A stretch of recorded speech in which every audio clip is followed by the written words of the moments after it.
Hi, my name's John Dick, and in this development blog video, we'll cover 4 different skill sets: stealth, camouflage, awareness, and tactics. These skills dynamically change depending on external influences or choices you make with your character during game time. Before we start with the scat video, we'd like to say something about the unfair advantage of third-person perspective over first-person perspective. In the current video, we've recreated the worst-case scenario that players can experience in all third-person shooting games today.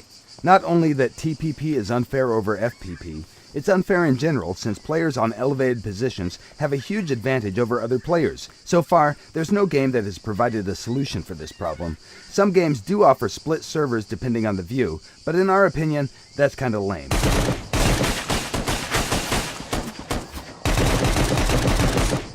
So, what exactly did we do to make things better?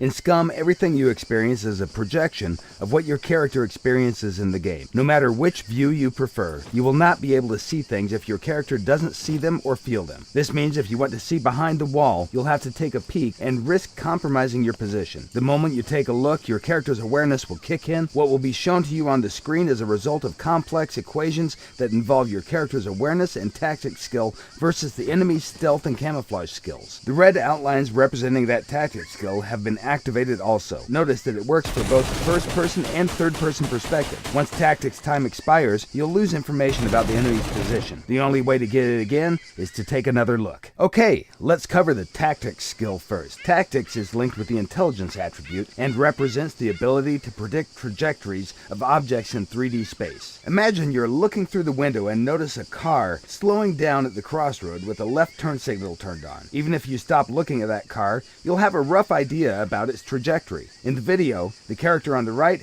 has advanced level in tactics and is able to track its target much longer than the character on the left. Remember, tactics will not work if your target is in peripheral vision. It works only for central vision. Here you can see 3 players with 2 different awareness skill levels. While the first and third one are observing the surroundings more casually, the soldier in the middle has activated focus mode by holding down the right mouse button. The enemy soldier with the activated camouflage is sneaking directly towards them. The first character is what we call a trained observer. He has advanced awareness skill level and will notice the enemy almost immediately once he leaves the cover. The middle one with activated focus mode will notice the enemy a bit later. By being focused, your character is paying more attention, and that will give you a bonus to awareness's hotspot radius. The third soldier is the last to notice the enemy. As you train your characters to observe, hotspot radius will increase. Awareness skill will determine what is rendered and what isn't. And even if things are rendered, that doesn't mean that it will be easy to notice them. Well-camouflaged snipers can totally blend in with surroundings and become almost invisible. So, if focus mode is so great with the bonus multiplier, why shouldn't you use it all the time? The character on the right is using focus mode to observe the surroundings while jogging through the level. His stamina is dropping slightly faster than the stamina of the character on the left. The influence of the focus mode is really small, but still, if you combine all the other factors that impact your character's performance, it may be crucial in life and death situations. Awareness is defined by 2 factors: hotspot radius and fall-off radius. If the camouflaged objects are farther away and out of fall-off radius, your character will not be able to see them, unless he has some sort of magnification, for example, a sniper rifle. All magnifying devices automatically add bonuses to hotspot and fall-off, making it easier for you to notice things at higher distances. Looking through the scope also automatically activates the focus mode.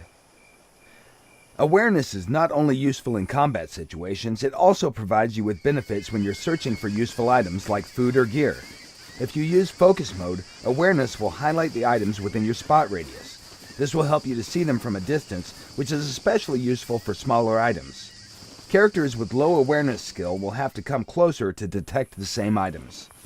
During the nighttime, awareness spot radius is significantly reduced. Unless you find some kind of night vision device, you'll not be able to detect things with the same efficiency as during the day. A higher level of awareness will give you some additional benefits, such as the ability to detect imminent dangers. It won't work 100% of the time, but when you get notified, be sure to react swiftly, or you may lose your life.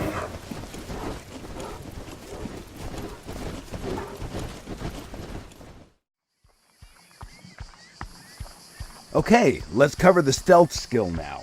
The stealth skill is linked with the dexterity attribute, but it also depends on other factors. To determine the final level of noise that your character makes, we first analyze the type and amount of gear your character carries. Then we take into consideration the movement and ground material type. This is the starting point of the noise level calculations.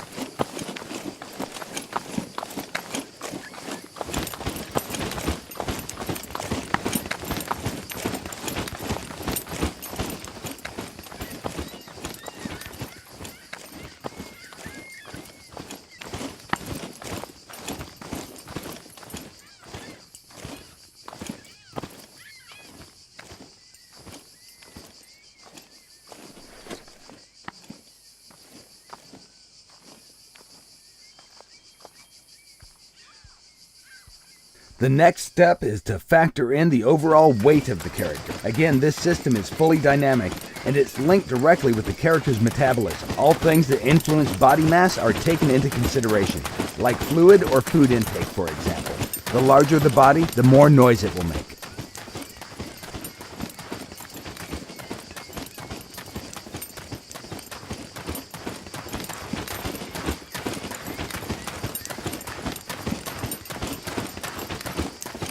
Finally, the last thing taken into consideration is actual stealth skill level. The higher the skill, the better you silence the noise that your character makes.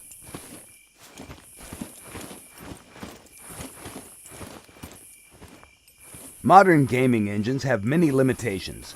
Don't you simply hate when you think that you're safely hidden far away in dense foliage just to realize that you stick out like a dog's balls? In SCUM, our methods allow players to be equally competitive regardless of the graphical settings they use to play the game. The guy at camp is preparing some delicious beans. Let's call him Donald.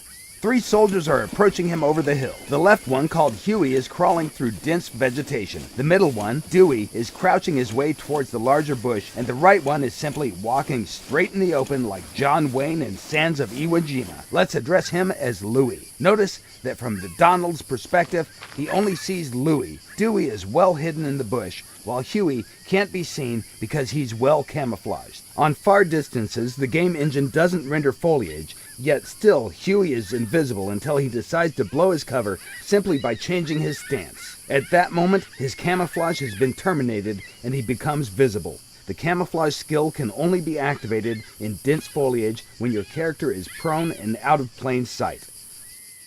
Everything you just saw is still in development, but in short, these were the basics of SCAT skills. Thank you for watching, and be sure to follow us on Facebook, Twitter, and our development blog at www.scumgame.com. By the way, did you notice all 7 people in this scene? No? Congratulations! You just got wasted. Get good, scrub. Don't forget to check out our other SCUM videos for more features and general badassery. We'll see you next time.